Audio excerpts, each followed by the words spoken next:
Hey, ZaQuandre, how you doing? Hey, how you doing? Good. I'm just curious, kind of, how would you evaluate your performance last year, your season last year, where you were running back and splitting time? It's defensively and on special teams.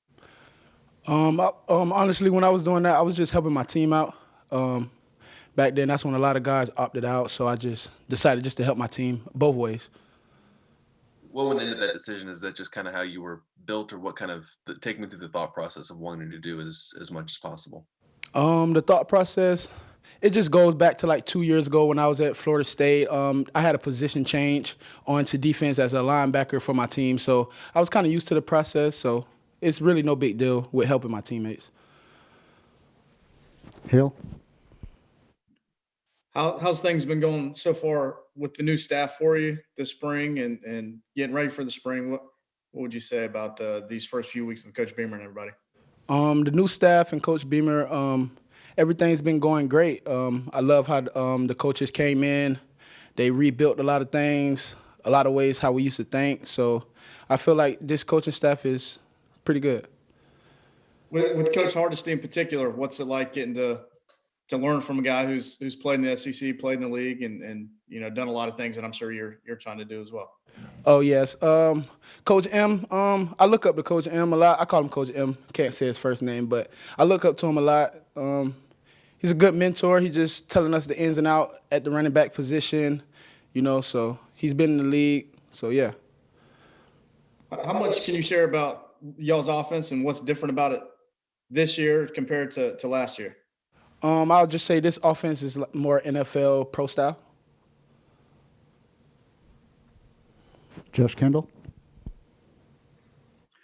ZaQuandre, do you mind expanding on what you just said about this coaching staff trying to change the way that you think? What exactly do you mean by that? Well, like we talk about different type of things. Like we just talk about like loving your brother, just taking care of stuff off the field, just having a whole different mindset, like more than football. How does that translate then to football, you think? Or does it? Is it just a separate thing and that's fine? I feel like life lessons like translate to football, football translate to life. So I feel like it goes hand in hand. Thanks, ZaQuandre. Yes, sir. Go back to Hale. With y'all's running back room, it's obviously a talented bunch. What's the dynamic like amongst the guys in there? With just y'all being around each other. I love the running back room is great. We all just compete, just all trying to get better.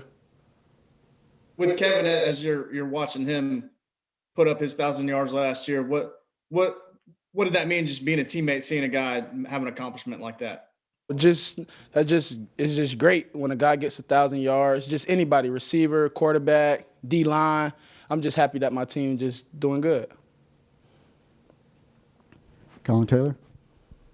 ZaQuandre, Coach Satterfield said the other day there's kind of an open door policy with the offensive staff, and he even invites you guys to come in and sit in on offensive meetings. I'm curious, have you done that yet? And just what's your impression of him as you've gotten to know Coach Satterfield over the last couple of weeks? Yes, I go up to the offensive meeting room all the time, just talking to the coaches, just going over plays, talking about life, just stuff outside of football. Like I say, these coaching staff it's more than football. It's more deeper. Is that open door policy where they're letting you sit in offensive meeting rooms, in offensive staff meetings, something that you've experienced at any other stops or any place, even last year at South Carolina? No, I didn't do it last year, but I did it this year.